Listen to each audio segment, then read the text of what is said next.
কেরে লাকি তুই এটি কি দেখস ভাঙ্গন এটা নিয়ে কি টিকটক বানাবা তুমি আর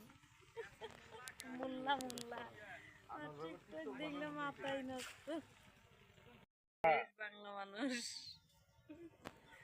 আমরা ভাই একটু রিপোর্টারে কাজ বাজ করে অনলাইনে দে এগুলো টিকটকার বানাই দিলেন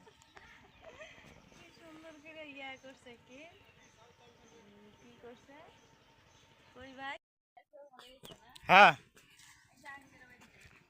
এখন আমি আসছি কাজে